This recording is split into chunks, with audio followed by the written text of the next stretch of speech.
नमस्कार दोस्तों।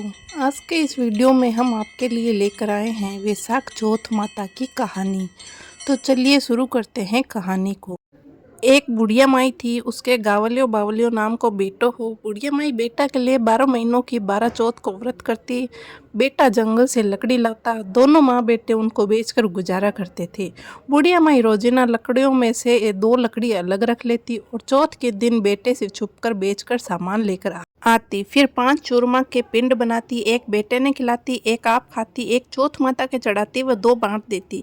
एक चौथ के दिन बेटा अपनी पड़ोसन के घर गया। उसने चूरमा के लड्डू बना रखे थे तो उसने पूछा कि आज क्या है जो चूरमा बनाया है। पड़ोसन बोली कि मैंने तो आज ही बनाया है, तेरी माँ तो हर चौथ के दिन बनावे है। तुमको आज दिया था क्या? बेटा बोला दिया तो था। पड़ोसन बोले कि तुम लकड़ियाँ लेकर आती हो जिसमें से तेरी माँ छुपकर बेचकर चूरमा बनाती है।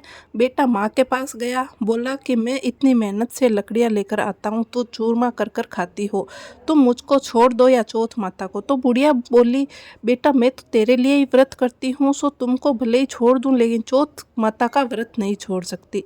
तब बेटे ने घर छोड़ने का फैसला किया तो माँ बोली कि तुम जा तो रहे हो लेकिन मेरे हाथ का ये आखा लेकर जा, तेरे ऊपर जो भी संकट आएगा चौथ माता का नाम लेकर इन्हें पार कर देना, संकट दूर हो जाएगा। बेटा ने सोचा कि ये तो झूठी बात है लेकिन बात रखने के लिए ले लिया। घर से चला, थोड़ी दूर गया और देखता है कि खून की नदी बह रही है, किधर से भी रास्ता नहीं था। तब उसने माँ के दिए आँखा को पुकार के बोला कि हे चौथ माता, अगर ये नदी सूख कर रास्ता हो जाए तो तुम सच्ची हो। इतने में ही नदी सूख कर रास्ता हो गया। थोड़ा आगे चलने पर तो रात होने लगी और सुनसान जंगल आ गया। तब आँखा पुकार कर बोला कि हे चौथ माता, मने रास्ता मिल जावे, नहीं तो ये जानवर मुझे खा जाएंगे। इतने में ही रास्ता मिल गया। आगे एक राजा की नगरी में गया। राजा हर महीने एक आदमी की बलि देता था। तब वह एक बुढ़िया के घर में गया तो देखता है कि बुढ़िया माई रोटी बनाते हुए रो रही थी। तब उसने पूछा कि माई तुम रो क्यों रही हो? बुढ़िया बोली कि मेरे एक ही बेटा है और आज वो राजा की बलि चढ़ जाएगा, मैं ये रोटी उसके लिए बना रही हूँ। वो बोला कि माई ये रोटी मुझे खिला दे, मैं तेरे बेटे के बदले चला जाऊँगा।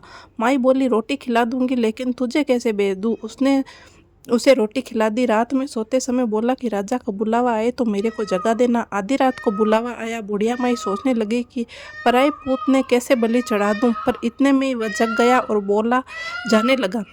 बुढ़िया माई से बोला कि मेरी पोटली और लाठी रखी है। बुढ़िया माई सोची कि आज तक कोई वापस नहीं आया, ये कैसे आएगा। राजा का आदमी उसे साथ लेकर चला गया। वहाँ पर उसने कच्चे घड़े पकने वाले कुंड आवा में चुन दिया। जब वो चुना जा रहा था तब उसने आँखा पुकार कर कहा कि हे चौथ माता, 2 संकट टाल दिए, ये भी तुम ही टालो। इतने में आवा पककर तैयार हो गया। 2 दिन बाद आवा से आवाज़ आई। बच्चों ने राजा के आदमियों के पास जाकर कहा कि आवा पक गया है। राजा के आदमियों ने सोचा कि 6 महीने में पकने वाले आवा इतनी जल्दी कैसे पक गया। उन्होंने ये बात को बताई। राजा ने जाकर देखा तो सारे बर्तन सोना चांदी के कलश हो गए। वे बर्तन उतारने लगे तो अंदर से आवाज़ आई कि धीरे धीरे उतारना, अंदर मानस है। राजा ने सोचा कि इसमें से पहले से ही कोई आवाज़ ऐसी आई नहीं। राजा ने पूछा कि कौन हो तुम? तो उसमें से अंदर से ही कहा कि मैं तो वो ही हूँ जिसने आपने 3 दिन पहले इसमें चुनकर बलि दी थी। उन्होंने खोलकर देखा तो अंदर वो ही आदमी है जिसे 3 दिन पहले इन्होंने इस आवा में चुनकर बलि चढ़ाया था।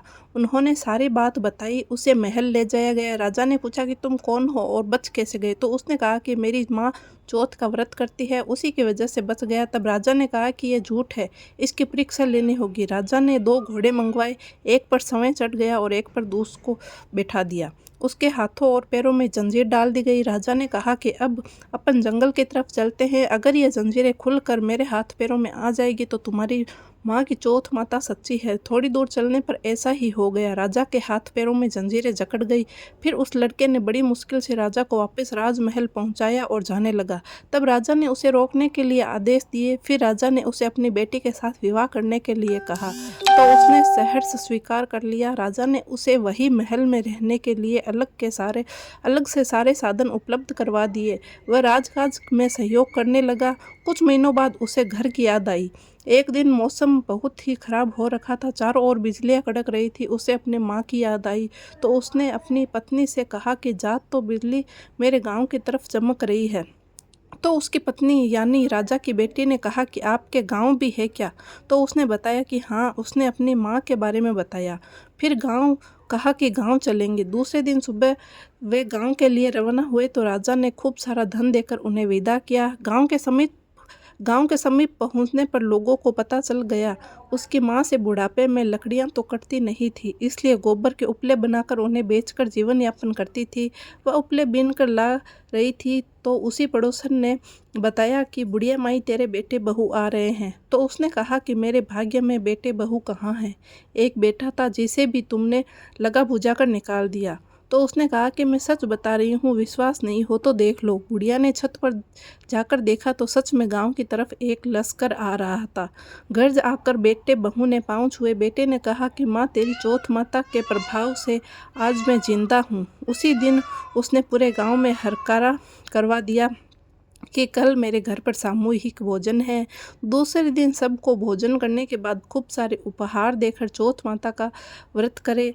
और चौथ माता जैसा आपने उस बुढ़िया माई और उसके बेटे को संकट से बचाया, वैसा सबको बचाना, पढ़ने वाले को, सुनने वाले को और हुंकारा भरने वाले को और उनके परिवार की सभी मनोकामना पूर्ण करना। बोलिए चौथ माता की जय। बोलिए विनायक जी महाराज की जय।